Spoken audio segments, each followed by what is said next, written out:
j'aimerais qu'on revienne également sur l'affaire Lina. Parce que Lina, on va rappeler déjà l'affaire, c'était le 23 septembre dernier. On va rappeler l'affaire, puisqu'on a tout suivi, et il y a de nouvelles révélations dans le Nouveau Détective, demain, qui vont sortir, et on les a en exclusivité ce soir, grâce à Mimi. Allez-y. Bonsoir. Alors, effectivement, le Nouveau Détective sort... Alors, tout d'abord, j'aimerais qu'on revienne sur l'affaire. Sur l'affaire.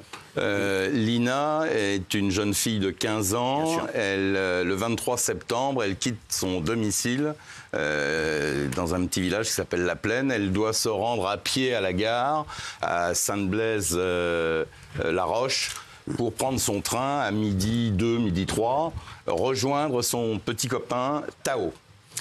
Or, Tao, on en a beaucoup parlé ici sur ce plateau, mais Tao n'a jamais vu Lina arriver. Elle a donc disparu sur le chemin entre son domicile et la gare. Son téléphone portable s'est coupé à 11h22. Elle a eu le temps d'envoyer quelques messages avant, notamment un selfie, une petite vidéo. Et depuis, c'est le flou artistique complet, on ne sait pas où elle est, l'enquête s'est un peu enlisée pendant des mois, et là, d'un seul coup, on découvre quand même pas mal d'éléments. En tout cas, le journaliste du Nouveau Détective, Christophe Guérat, a fait un travail absolument remarquable, parce qu'il remonte sur quatre éléments.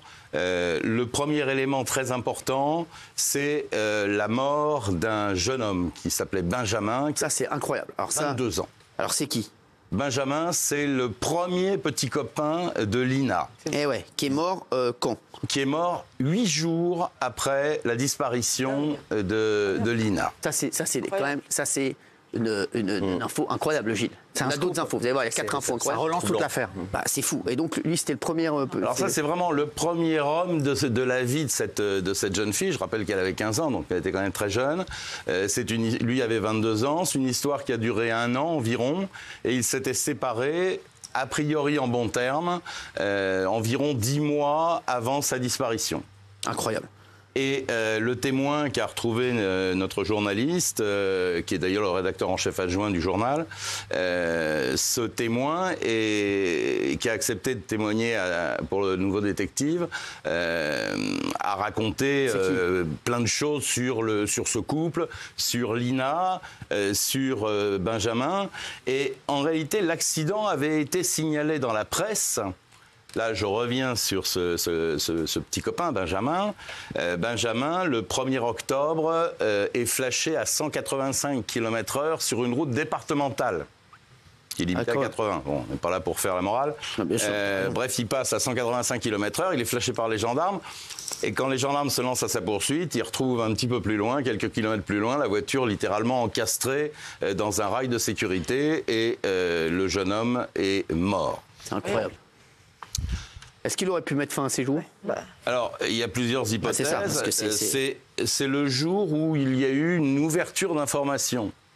Ça veut dire que c'est à ce moment-là que le magistrat instructeur a quasiment les pleins pouvoirs judiciaires pour faire évoluer l'enquête. Alors, on peut imaginer plusieurs choses. Tous ses proches, et à commencer par ce témoin, sont persuadés qu'il n'a rien à voir dans la disparition de Lina. Bon, on n'est pas obligé de les croire. Bien sûr. En tout cas, c'est ce qu'ils disent. Et a priori, la relation s'est bien passée, s'était bien passée. Ils se sont séparés en bons termes.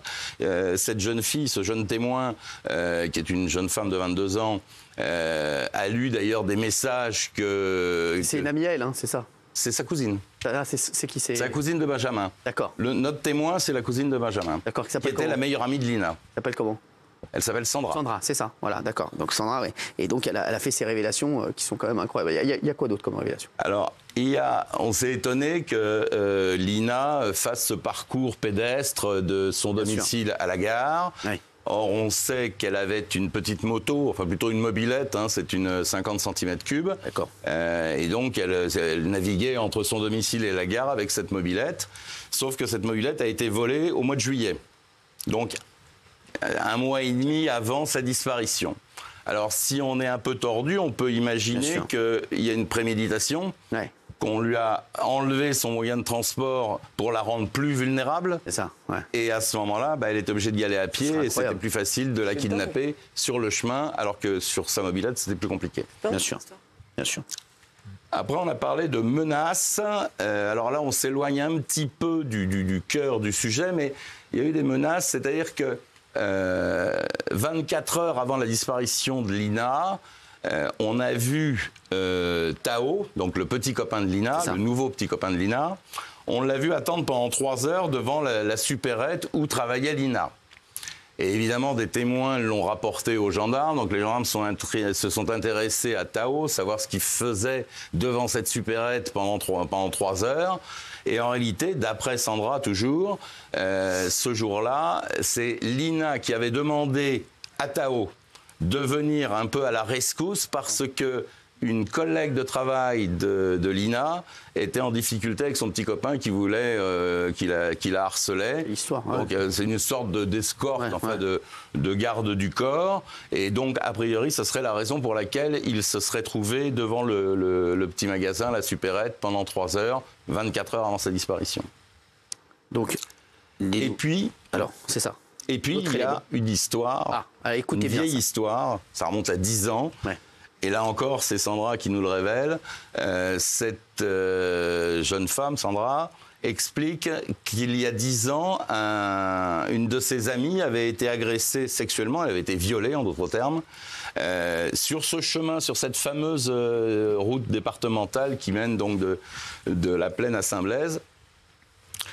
Le violeur avait été arrêté, c'est un individu qui s'appelait Marc, enfin son prénom c'était Marc. Il a été condamné pour les faits d'agression sexuelle de viol. Il a été remis en liberté depuis. Et évidemment, les gendarmes se sont intéressés à lui et il a pour tout alibi de dire qu'il était chez lui au moment de la disparition de Lina. Donc ça fait quand même 4 éléments importants. Donc pour résumer les pistes, aujourd'hui à 21h11 que cette affaire elle nous passionne forcément, et pour les téléspectateurs qui nous rejoignent, qui sont nombreux, sur Lina, alors les pistes c'est quoi après ces nouveaux éléments? Ce qu'il faut comprendre maintenant pour les enquêteurs, c'est qu'est-ce qui s'est passé le jour de l'accident le 1er octobre. Pourquoi Benjamin roulait à 185 km/h l'ex de Lina. L'ex de Lina. Oui. Pourquoi il roulait à 185 km/h sur une route départementale? Pourquoi il a refusé d'obtempérer quand il a vu les gendarmes, il a accéléré et il est allé encore plus vite et pour finir donc sa trajectoire dans les conditions qu'on connaît. Est-ce qu'il s'est suicidé ce jour-là?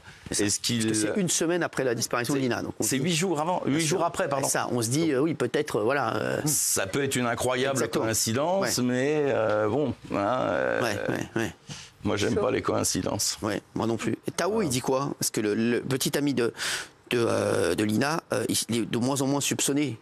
Alors, Tao a été effectivement dans le collimateur des enquêteurs un bon moment. Il faut dire qu'il accumulait les maladresses. Mais c'est normal, il était nerveux aussi, le pauvre, on peut le comprendre.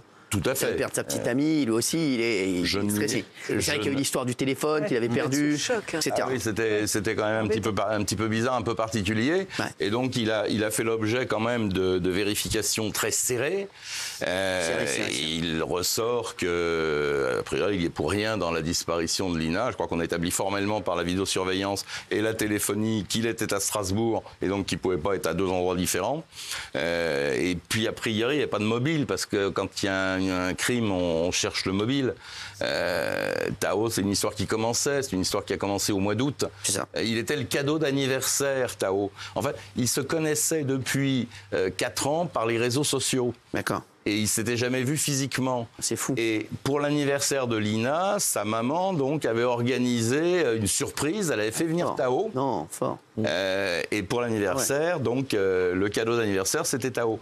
Donc a priori, il n'a pas vraiment de raison, un mois après, de supprimer cette jeune fille dans ces conditions.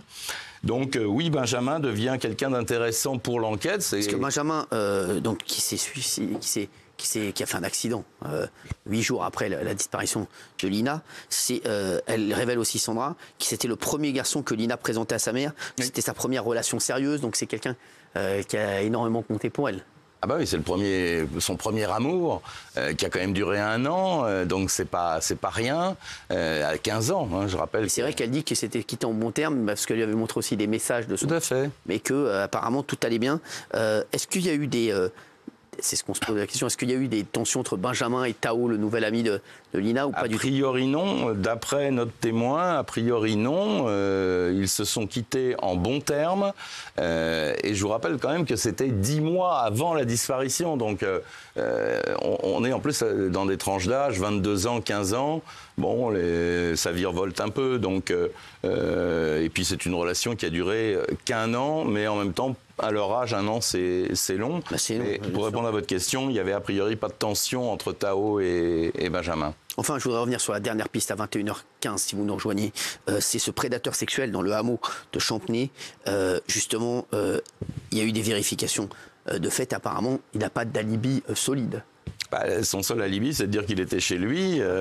Après, en droit français, la charge de la preuve revient à l'accusation. Hein, donc, on n'est pas aux États-Unis. C'est incroyable toutes ces coïncidences qu'il y a autour de cette affaire. Hein. C'est fou. Tao qui perd son téléphone, son premier petit ami, le premier petit ami qui 8 jours après décède dans un accident. Derrière, il y a un prédateur sexuel dans le hameau. C'est incroyable. Hein, toutes ces coïncidences. Il y a encore l'histoire. Il y a l'histoire aussi de Tao qui vient protéger Lina parce que il y a une de ses collègues qui a des problèmes avec son petit ami qui Arsène. C'est fou. Il y a tellement de pistes. Dans cette histoire. Village, exactement, dans un tout petit village. Merci en tout cas, Michel, d'avoir été avec nous. Et c'est vrai que l'enquête avance, mais c'est vrai que c'est très long. Il y a plein de pistes, donc on comprend que les enquêteurs galèrent un peu. Merci. Tout de suite, Western sur C8. Merci à tous.